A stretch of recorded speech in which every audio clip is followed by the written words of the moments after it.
Assalamualaikum warahmatullahi wabarakatuh. Salam sejahtera untuk kita semua. Om Swastiastu, Namo Buddhaya, salam kebajikan. Pada kesempatan hari ini, saya akan memaparkan jawaban soal ujian akhir semester 5 mata kuliah Hukum Etika Bisnis dan Pariwisata. Pertama-tama, perkenalkan, nama saya Fauzia Salma Effendi, mahasiswi S1 Hospitality dan Pariwisata A 2018.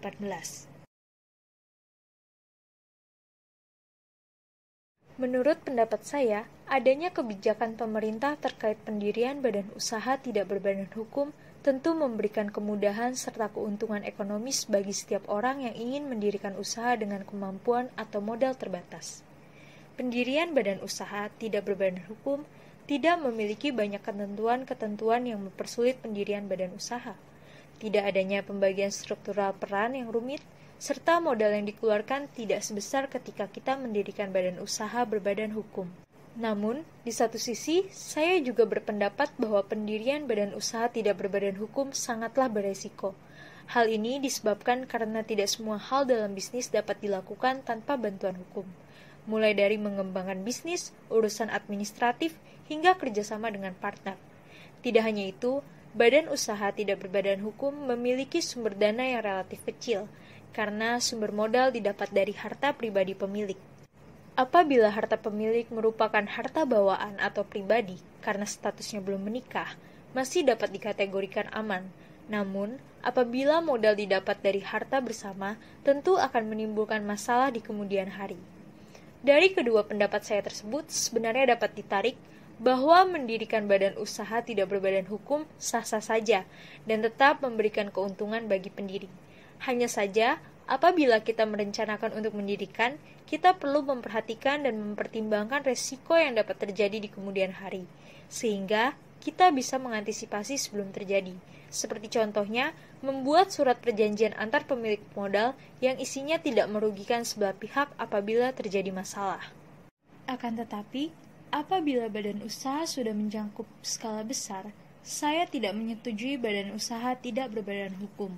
Karena setiap badan usaha sebenarnya membutuhkan hukum untuk dijadikan acuan dalam menjalankan usaha. Tak hanya itu, di dalam hukum juga terdapat kewajiban yang tidak boleh dihindari oleh pemilik usaha.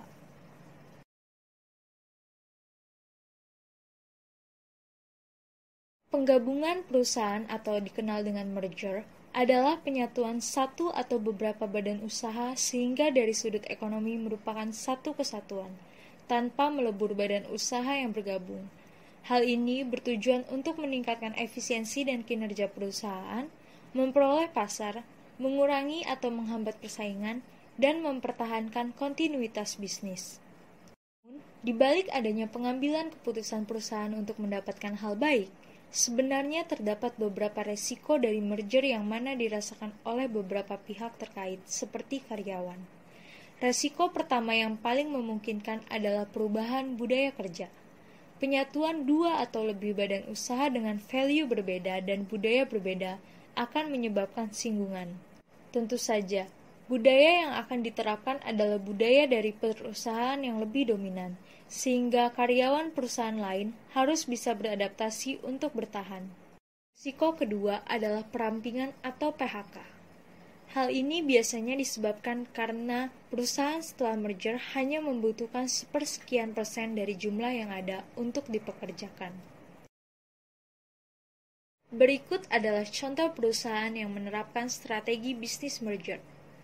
PT Bank Mandiri merupakan badan usaha milik negara yang berdiri pada tanggal 2 Oktober 1998.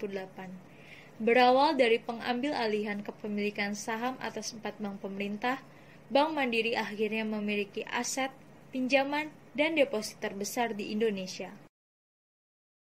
Namun, di balik keuntungan yang didapatkan oleh Bank Mandiri dari strategi bisnis merger, terdapat beberapa resiko yang harus dirasakan oleh karyawan. Di antaranya adalah sebanyak 18.000 karyawan harus merasakan perampingan atau PHK, serta sebanyak 7.000 karyawan yang bertahan di Bank Mandiri harus mengadaptasi kebiasaan baru atau budaya kerja yang baru.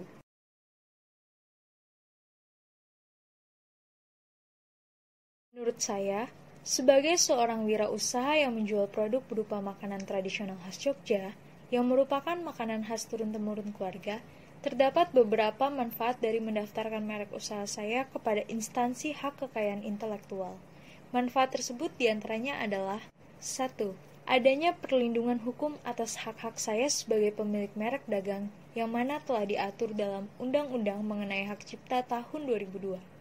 Perlindungan hukum merupakan senjata saya untuk melindungi orisinalitas makanan yang dibuat turun-temurun oleh keluarga. 2. Mengurangi resiko plagiarisme. Di era revolusi 4.0, banyak orang beralih menjadi pengusaha karena melihat peluang yang besar. Meningkatnya angka pengusaha, meningkat pula angka plagiarisme karena saat ini orang lebih suka meniru daripada menciptakan hal baru. Dengan didaftarkannya merek dagang saya, branding perusahaan akan aman dari tindakan plagiarisme. 3. Meningkatnya pemasukan karena loyalitas konsumen. Konsumen saat ini cenderung memperhatikan merek karena bagi mereka, merek dapat melambangkan kualitas produk. Dengan adanya hak kekayaan intelektual, merek saya akan dikenal dan diakui sehingga sudah bisa dipastikan banyak konsumen tertarik dan loyal terhadap produk sehingga berdampak pada pemasukan saya. 4. Hak eksklusif atas merek. Dengan dilakukannya pendaftaran merek, Undang-Undang Merek dan Indikasi Geografis memberikan hak eksklusif kepada saya sebagai pemilik merek yang terdaftar untuk dapat menggunakan sendiri merek atau memberikan izin kepada pihak lain untuk menggunakan merek saya. Terakhir, menjaga kerahasiaan bahan baku produk. Karena produk yang saya jual berupa makanan khas keluarga, pendaftaran hak kekayaan intelektual membantu saya menjaga kerahasiaan formula yang ada pada produk saya.